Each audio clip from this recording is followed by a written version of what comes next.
Trump has been resigned to getting worse lawyers every single time he doesn't pay them. And it turns out they are betraying each other.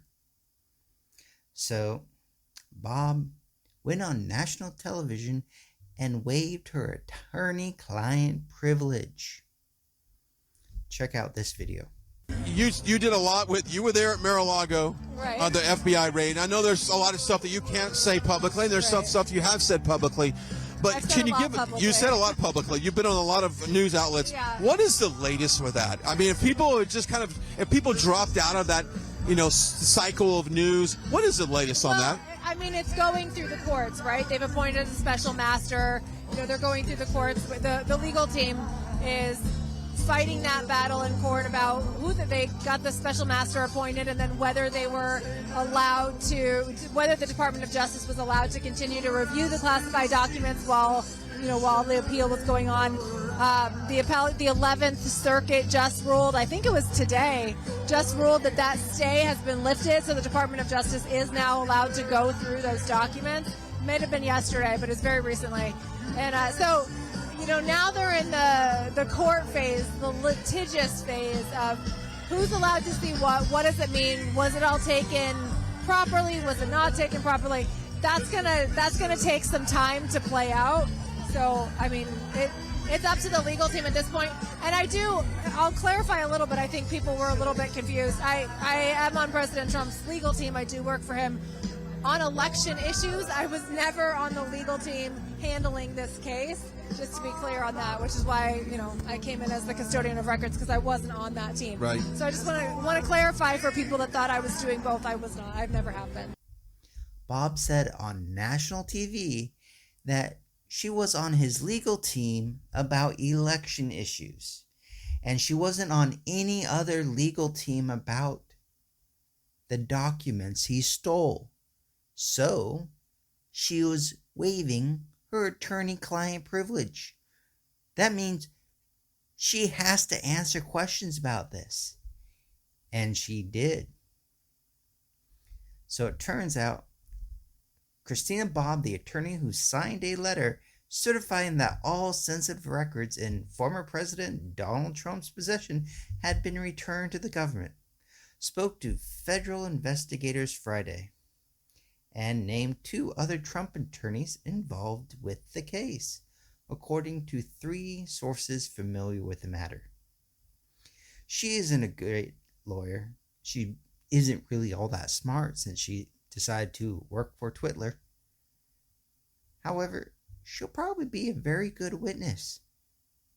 The article goes on to explain a little bit more of her sheer stupidity.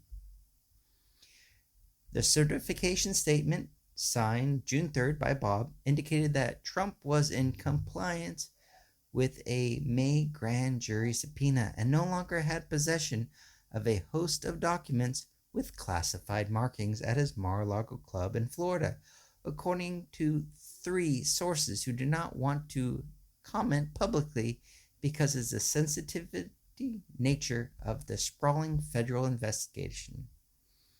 Their account corresponded with federal court records, though the Justice Department did not name her as the attorney who signed the statement or identified any others involved in its filings. It turns out that she didn't actually draft it. She was just the sucker that was tricked into signing it. And she went into the Justice Department to tell them exactly how it came about. Even though she committed the crime, signing it, knowing what she was doing, was dumb. Yes. She demanded that they add language saying that she didn't truly know that she was only signing this because other people told her so. Yes. Let's go on to what those secret sources are telling us. Instead, Trump's lead lawyer in the case at the time, Evan Korean, drafted it and told her to sign it. Bob told investigators, according to the sources, Bob also spoke to the investigators about Trump's legal advisor, Boris, who she said did not help draft the statement but was minimally involved in discussions about the records, according to the sources. So, Twitler's lawyers are setting each other up. This is not going to end well. The article goes on. Before Bob signed the document, she insisted it be rewritten with a disclaimer that said she was certifying Trump had no more records based upon the information that she has been provided to me. The sources said of what she told investigators, Bob identified the person who gave her that information as Corian, the sources said. She also had insisted on that disclaimer twice before she signed it, and one source who spoke with Bob about what she told investigators, she is not criminally liable. She's not going to be charged. She is not pointing fingers. She is simply a witness for the truth. The certification said a diligent search was conducted for records requested in a May 11th grand jury subpoena, and that all relevant requested records were turned over. So, she is stupid. She signed a document that clearly she knows was a lie because she asked them to put in language that would allow her to be off the hook. And she's just simply a witness for the truth. So she's a witness against Twitler. Let's face it, if you're going to tell the truth, Twitler is in the line of fire. Pretending otherwise, which, she is trying to get away with, is just wrong. And really quite stupid. So for the record, a total of 325 records with classified markings Twitler stole from the United States government. 162 that had secret, 60 of them had top secret, and 103 had confidential. So Twitler's lawyers are turning on each other and turning on him. Now, the Justice Department has always avoided prosecuting the rich and the powerful. And that is what we're dealing with right now. Twitler is not really all that rich, but they're going to pretend he is. Because after you make a couple $1 million, the Justice Department decides, you're a good citizen, so we shouldn't mess with you. Stay with me. This is going to be difficult to hear. And at the end, we will talk about the destruction of the Kerch Strait Bridge. Now, the war in Ukraine has a few ways to end, but best case scenario for the world would be for the United States to still trickle in weapons to Ukraine. Not all the weapons for them to get a quick win, but enough of the weapons to degrade Russia's ability to attack other people. Russia said the United States can't attack them directly, so we're using Ukraine. Now, for the record, if Ukraine drains Russia's ability to commit war, it would directly help the world because Russia would not attack anyone else for decades. If you remember back in the 90s that they were a laughingstock and a pack or two of cigarettes is what the military got. Now, over a decade, they advanced to the place where they're the second best military in Ukraine. And Ukraine is making sure that, once again, degrades back into where they are not capable of posing a threat to the rest of the world. Now, best case for Ukraine would be a bullet to the back of Putin's head. And a new government installed, them realizing the stupidity of trying to create a new section of Russia in Ukraine is just dumb, since the oligarchs had stolen money out of the Russian military and degraded their abilities so they can't actually win this war. They pull back and the world goes, all right, we forgive Russia.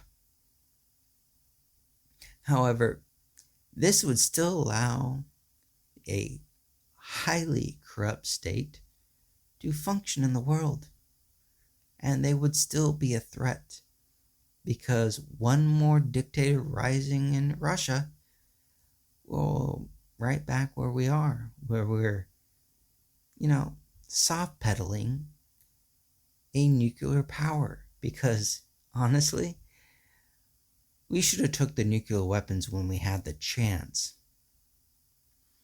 Now, best case for Russia would be a bullet to the back of Putin's head, because he won't end this. Because as dictators are, they can't end it. So, we have the bridge in the Kherson Strait blow up. 12 miles long, $3.6 billion project. Now, the likelihood is Ukraine blew it up. It's very unlikely that Putin blew it up, because that bridge supplies all the military equipment to Crimea. And even though Putin will blow up his own pipelines if they're not making any money, and, secures the ability of him not to get shot in the back of the head by all those oligarchs that want to make money again and be able to float their yachts into any territory they want, instead of, hiding them, because the United States will take them away. So that bridge was a lifeline for Putin. Very unlikely that he would blow it up just for the ability to attack civilian targets in Ukraine en masse once again. Because every civilian target they attack means the Ukraine military will win this war faster. Because the populace will galvanize even further behind Ukraine defeating Russia, and they are running out of weapons to fight this war. So as Ukraine is supplied by Western democracies, Russia is finding people to support them, few and unwilling to even help them even in the basics.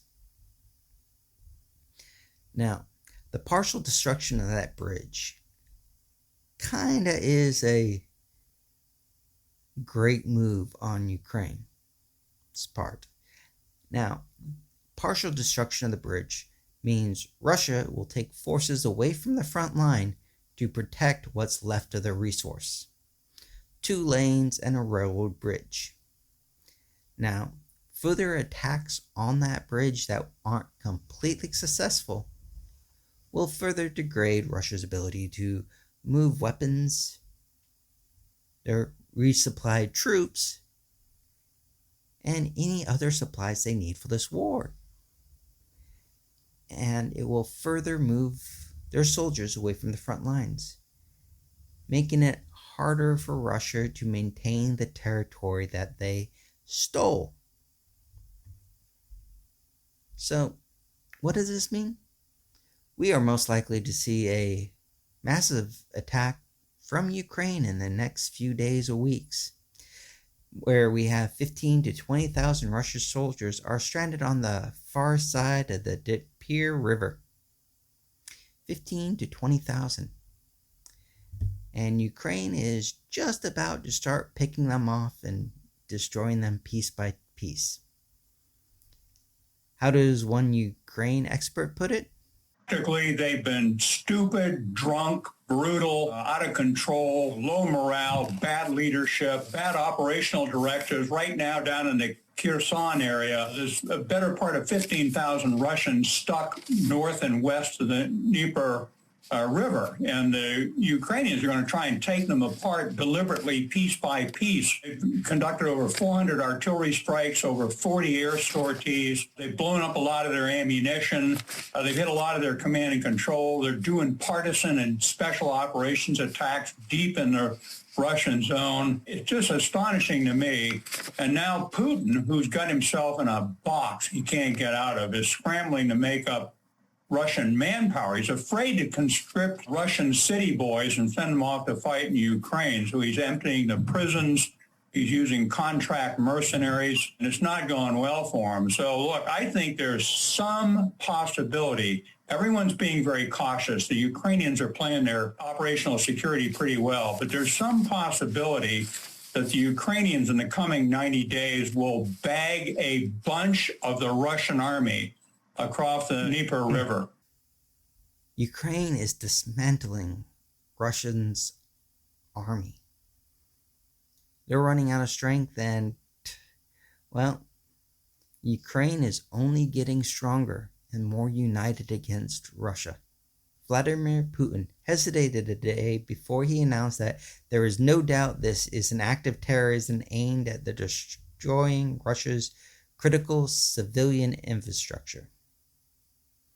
That bridge was a legitimate target under the Geneva Convention. He is a pathetic dictator that, is risking his life every day for this war. And he is terrified. And Putin is a terrorist threatening nuclear war, attacking civilians, and trying to commit genocide. So, what does Putin do? After Ukraine had a very successful hit on a military target that was being used to transport weapons into Crimea, he attacks civilian targets. They attack as civilians in Dnipro.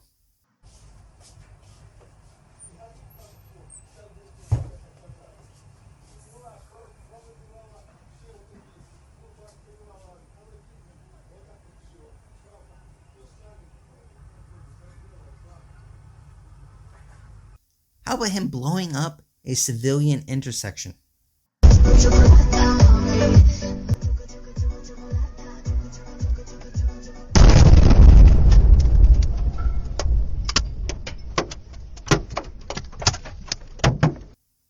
A legitimate target is one that is supplying the military for the entire South. Non-legitimate targets is one that is a road during rush hour traffic. Moscow's lie that this is retaliation for their Kerch Bridge is ridiculous. Russia has been bombing civilian targets every day since February 24th. Now, their increased bombing will only further Ukraine's advances. Russia is further isolating their country, as everyone can see what the Democrats have said for years. Russia and Putin are a threat to democracy, the United States, and every single country that used to be part of the USSR. Republicans are going full racist, and they're leaning heavily on crime as a way to gain power once again. But the thing is, why does anyone believe that Republicans are good on crime? Red states have 46% more violent crime because Republicans have no idea how to deal with crime. They have 26% more property crime. The reality is, Republicans running on crime is only possible when the media ignores reality. Let's go to what he is saying is blatantly racist. Massively stupid because Republicans have higher crime. There has never been any evidence whatsoever for Democrats wanting crime.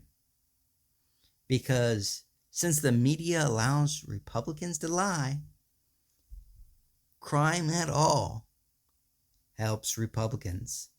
These remarks not only are racist, they should be disqualifying and should disqualify every single Republican that doesn't disown him right away. Delusional conspiracy theories are what Republicans are running on. That's all they can run on. So watch this video and the blatantly racist remarks by another Republican leader. We're now just under a month out from this fall's critical midterm elections, and former President Donald Trump and Republican surrogates are out on the campaign trail in key battleground states. Their focus, a fresh wave of attacks on crime and policing. This morning, there's new backlash to comments made by first-term Alabama Senator Tommy Tuberville, who spoke at a rally hosted by Trump in Nevada on Saturday evening. Tuberville made these racially charged remarks. The Democratic Party, they have a majority. They could stop this crime today. Some people say, well, they're soft on crime. No, they're not soft on crime. They're pro-crime. They want crime. They want crime because they want to take over what you got. They want to control what you have. They want reparation because they think the people that do the crime are owed that. They are not owed that. So, what is the magic wand that Tuberville thinks the Democrats can actually use to lower crime? What law is he putting forward? These questions are not asked. Nor is the question why every single Republican is not being asked why they're not disowning these racist, bigoted, and idiotic remarks. I'm sorry. What political party ever works to raise crime? Republicans? It isn't because they're working to actively increase crime in red states. It is because they are too stupid to lower crime. Republicans are running on authoritarian. That's what they want, and that's what they're doing. Fear stops people from thinking. Republicans think their base is stupid, and since the majority of Republicans, don't care, are unwilling to accept any reality whatsoever, the Republicans are right. Because as long as the Republicans get to lie, they will continue to do that. Listen to how MSNBC treats these racist, stupid remarks from a Republican. Let's bring in NBC News correspondent Vaughn Hilliard, who's in Phoenix, and NBC News senior national politics reporter Jonathan Allen. So, Jonathan, what sort of reaction are you hearing in Republican circles to those remarks from Senator Tuberville? Well, Lindsay, a whole lot of silence from most Republicans, but Don Bacon, congressman from Nebraska, a competitive district, was on Meet the Press this weekend. And what he said is that he wouldn't say it in the same way that Tommy Tuberville did, and said that Tuberville should be, quote unquote, more polite, not taking issue with the content of Tuberville's comments. And let's be clear here, the only use of reparations in modern vernacular refers to restoration for African Americans who were subjected to slavery and Jim Crow through centuries of life in the United States. So the idea that Tuberville is espousing there, which has been denounced by many Democrats as racist, is that people who want reparations are criminals. It's the same group of people. And here we have Congressman Bacon saying simply that Tuberville should be, quote, more polite. So it's election time, and the media is obsessed with crime. They point out the crime in New York City. Every single one has ran something about crime raising in New York City. How An old man are attacked by a whole bunch of people wearing black in New York City. But what's the reality? New York City has less crime than Tennessee, Arkansas, Louisiana. And that is lower violent crime, homicide, rape, robbery, property crime, burglary, larceny, motor vehicle theft. Per person, New York City is safer than many Republican states. So why do we constantly see things about New York City? It's because it is run by Democrats. Tennessee and Arkansas also seen increased violent crime and property crime. Studies rank New Orleans' murder rate increased as the worst in the nation. So why do we constantly hear about New York City? Because it's ran by Democrats. It's a big populous city because Democrats can actually create cities that are large, whereas Republican states are not capable of doing it. Because the states that have higher violent crime than New York City, inside those states are cities of less than 1 million that have significantly higher crime than a city of 10 million plus. The fact is, Republican small towns, much larger crime wave than big cities. And the fact that the media is ignoring it is telling you exactly how dumb they really are. So we have new audio of how horrible the Republicans are to the police officers that defended the United States when the Republicans attacked America. Now, for all those out there that say it's the big lie, it's very specifically ignoring the fact that that would have been the last election, because no one, and I mean no one that is not completely delusional, would say that Twitler would have turned over the presidency after 2 years. He would have pretended he was going to run again and then tried to find a way to completely overthrow the United States and forever shut down our democracy.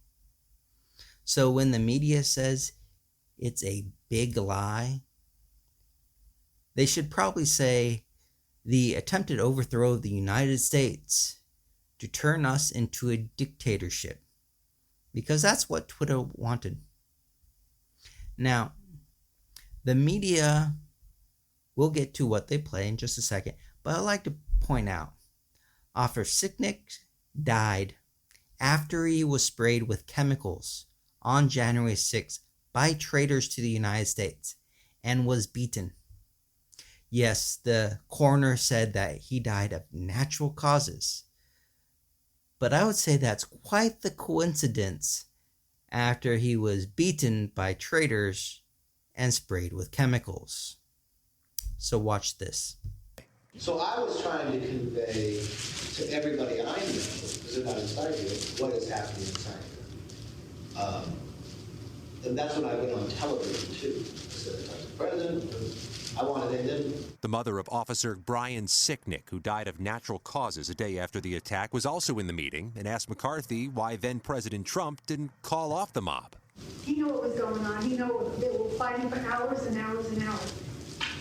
You know, it just, it doesn't make any sense. I don't know, I wasn't there, but I'm just telling you from my phone call, I don't know that he did know that at that point. In another exchange, Fanone challenges McCarthy when the Republican leader urges against politicizing January 6th. If we don't handle it in a political way, I don't believe it happens. Unfortunately. Yeah, treat it like politics, then it just goes. Listen, Kevin, I agree with you. The problem is, it is political because it happened here on Capitol Hill and it involved a political movement. It involved a group of extremist right-wing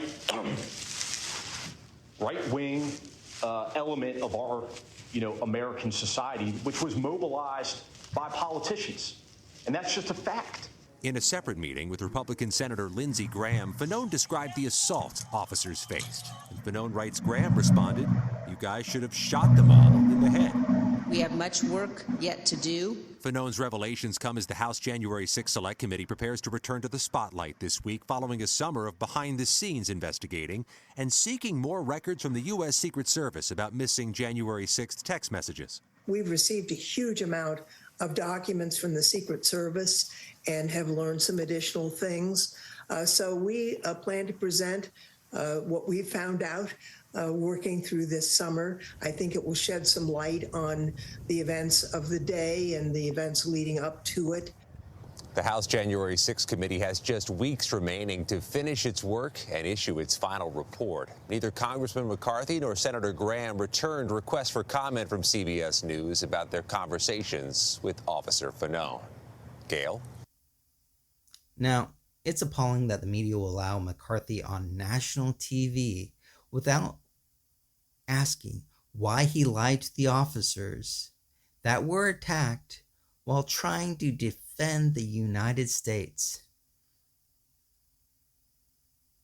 He lied to the officers and tried to silence them for political gain. McCarthy is a weak and spineless, proven by the tape. How about what a former Republican? Now, this person we shouldn't listen to all that much because he is a former Republican. He built this traitorous party that Twitler took over. And now he wants credit for saying the most obvious thing, that McCarthy is weak and pathetic. Take this video. And you know who had a glimpse into the reality that Officer Fanone and his colleagues were facing in that moment? The entire country. We all watched this live, and you could see the violence playing out, whether you were inside the halls or just seeing camera footage of those storming the Capitol. Donald Trump knew it. Kevin McCarthy knew it. Everybody knew it. And Nicole, occasionally, very rarely, does the country get to see the raw smarm of Kevin McCarthy, someone who very likely might be the next Speaker of the House. And this is one of those moments. Look, if the truth does not fit his political interest, he denies the truth, he covers it up, he lies, and you see the smarm start to come out. We've seen it privately. Rarely do you get introduced to it. Look, what I would expect is if Kevin McCarthy's pushed on this, he'll bristle, he'll blame Democrats, he'll name-check Nancy Pelosi and probably Barack Obama because it's currency for him. He'll blame-check or name-check Joe Biden. He'll go on Hannity for cover, and then he'll make sure all is good with Donald Trump. But the sickening part, I think, is what you're getting at with the question. The context of this was during an insurrection of the U.S. Capitol when officers who were there to defend Kevin McCarthy himself were being beaten. And Kevin McCarthy did not have the audacity, nor the courage, nor the integrity to actually be honest with Officer Fanone and his colleagues. A GOP Representative David Jolly, pathetic Republican, gets to go on national television after he helped build this traitor's party. Finally, he says something about it. He doesn't have the courage to say the truth when he could have made a difference. But Nicole Wallace will bring him on. But will she hold McCarthy to account? She calls him disgraceful today. But she won't bring this up the next time she repeats his lies. Check out this video. A lot of politicians, including McCarthy, do what they say they need to. They say what they need to say to get through situations, whether it's true or not.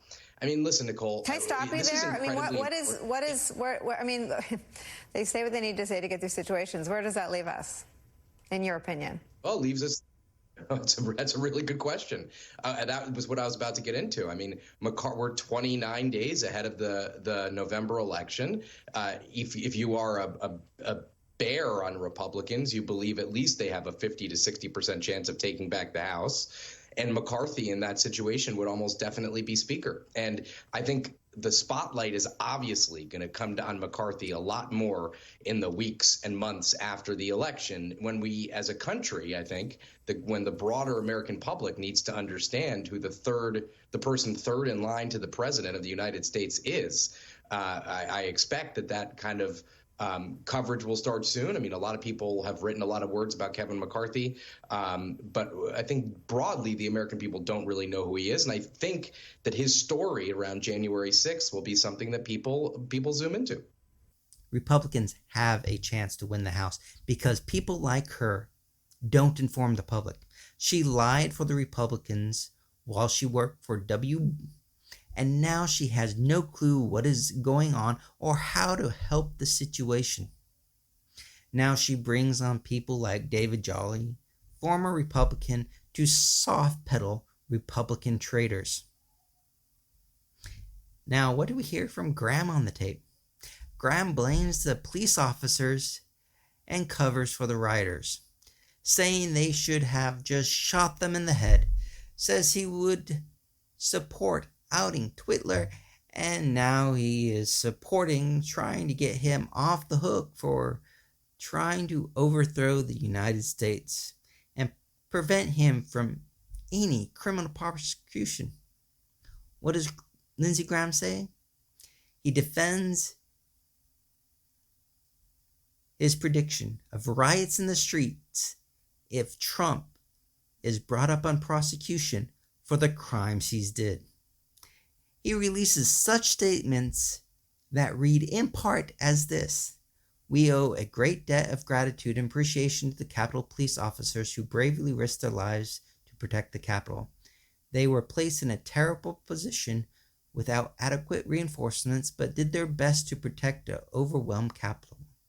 Finally, President Biden and Vice President Harris' speeches today were an effort to resurrect a failed presidency more than marking the anniversary of a dark day in American history. Their brazen attempt to use the January 6th to support the radical election reform and change the rules of the Senate to accomplish this goal will not succeed. The so-called Voting Rights Act they are pushing are a liberal Democrat federal takeover of election systems which constitutionally reside with the states.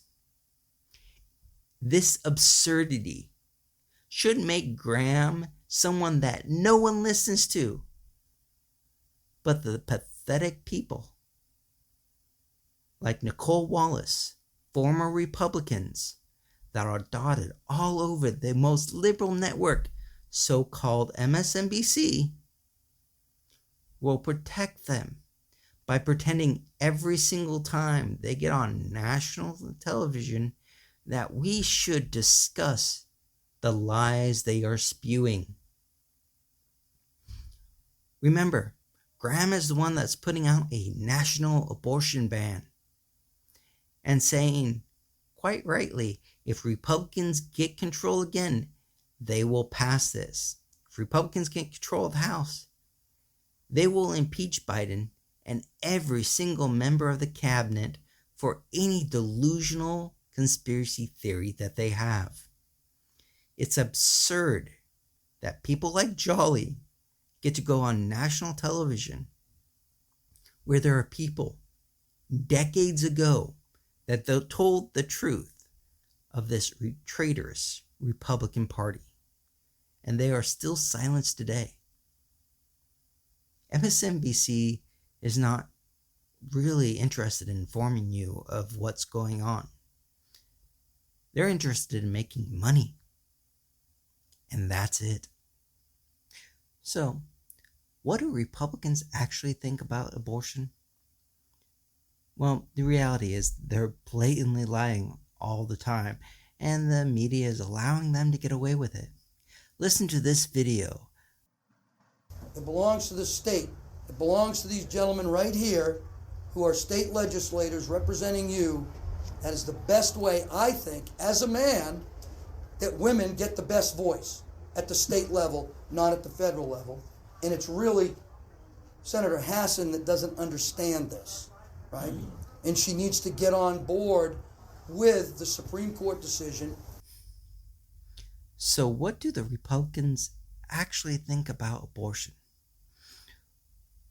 Bullock said in this clip what exactly he thinks about abortion. He says it should be left up to the men because that's how women actually get their voice. The Republicans will continue to lie about abortion. The media will ignore it because Republicans refuse to talk about it. But when they do say stuff about it, they say stupid stuff like this. Those pesky women, how can they actually understand how they get a voice in government? It's their small brains that confuse them. All those hormones, they all just want to be pregnant and married. I mean, that's how they get their real voice. Their husband does it for them. Don't you worry your pretty little head about that. Now, the reality is, the polling is such that he's 7 points behind. Now, 538 puts the Democrat winning at 84%. But a 7-point gap? Yeah, the United States is quite polarized by those that care about it and are patriots, and the Nazis in the Republican Party that are willing to do anything for power. The reality is, such a horrible person is still getting the Republican support. The media ignores reality so they have something to talk about. So, Hansen's press secretary told the Huffington Post, every chance he gets, Bullock reinforces that he believes politicians, and more specifically Republican men, should control a woman's most personal decision about her future. His most recent comment further underscores that if elected, he would dismiss half the population, and it is clear that he would be a yes vote for a nationwide abortion ban. Pretending they care about states' rights and getting people an actual voice in politics is absurd. They were giving local politicians a voice when Obamacare came through because Medicare expansion was left to the states. If you want to take money for Medicaid expansion, here you go. If you don't, no problem. But Republicans wanted to repeal it. Every single time. States' rights are only there when their best chance to dismantle something is at the state level. You see the Republicans on the national level standing behind Lindsey Graham's abortion bill, and lots of them are saying that they would vote for it and move to ban abortion. But yeah, let's leave it up to the states for now because Republicans don't have the power to undermine abortion rights across the entire country right this second. So let's pretend that we don't actually want to eliminate abortion. We'll just pretend that it is states' rights issue, and the media will be dumb enough to follow along on this. The NRSC removed funding. According to The Independent, Bullock has recently backpedaled on his MAGA views and open expressions in favor of defunding the FBI. He once said he believed Trump won the 2020 election, but then told the Washington Post that Joe Biden is the legal president of the United States. Now, telling someone Biden is the legal president of the United States is not actually backpedaling on his MAGA delusional conspiracy theory nonsense. This is the problem with the media. He did not say Biden was legally elected and installed as president. He just said Biden is the legal president of the United States. That means even though he stole the election, which is nonsensical, delusional stuff that should have people being, laughed at, the media ignores that. Yes, the media ignores this blatant lie and sleight of hand because they're not smart enough to see the difference. He didn't say the big lie or Republicans trying to overthrow the United States didn't happen. He just says Biden is legal because why? Why does he now believe that Biden is the legal president? Pretending anyone in the Republican Party should be elected when 56% are election deniers should be appalling to anyone that is a patriot. And the media allowing Republicans like this whack job that believes women should be the property of men should disqualify the entire Republican Party and the media that allows these lies. Elon Musk. He's a darling of the media and gets to come on TV anytime he says some delusional thing. Like he believes the right way to deal with Taiwan and China is for Taiwan to surrender itself to China and work out a deal where they can kind of rule themselves like Hong Kong, where China has been ignoring the rules that they themselves set out for Hong Kong's independence. Yes, that is the hot take from this moron. But we clearly know he's a Republican, and the fact that he is looking to buy Twitter and not buy Twitter, then buy Twitter, and he's definitely going to settle this lawsuit.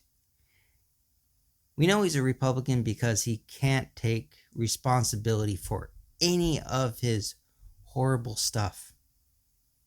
Musk said it's full-on communism and a general sentiment that if you're rich, you're evil. According to him, it is full-on neo-Marxism. That is why he lost his daughter. He ignores his bigotry that pushed his trans daughter away. We see that blaming others for his failure makes everything that Republicans are. In July 2020, he tweeted that pronouns suck. So I guess we're no longer referring to him as a male. Grimes, his partner, was outraged, saying, "I cannot support hate. Please stop this. I know this isn't in your heart. Also, I love you, but please turn off your phone." Musk tweeted, however, "I absolutely support trans, but all these pronouns are aesthetic nightmare." It's not because he's a bigot. It's just that pronouns are just not pretty enough. So, on Twitter, he points out and says he is looking to support Florida Governor Ron DeSantis in 2024 presidential elections. DeSantis recently pushed for and signed legislation known as the Don't Say Gay bill by critics, and the critics were absolutely right about everything that bill would do. Musk's wife, Canadian novelist, said, "Elon's judgment overruled mine, and he was constantly remarking on the ways he found me lacking. I am your wife, I told him repeatedly, not your employee." He responded with, "If you were my employee, I would fire you." Now, it's not quite his fault, as he sees it, that his daughter doesn't want anything to do with him and legally separated herself from him. However, he puts it out, I have a very good relationship with all the others. Musk out of his large family. Can't win them all. Republicans have to blame others for their failure in everything they do so they don't actually have to admit the truth. And that is exactly what Musk is doing.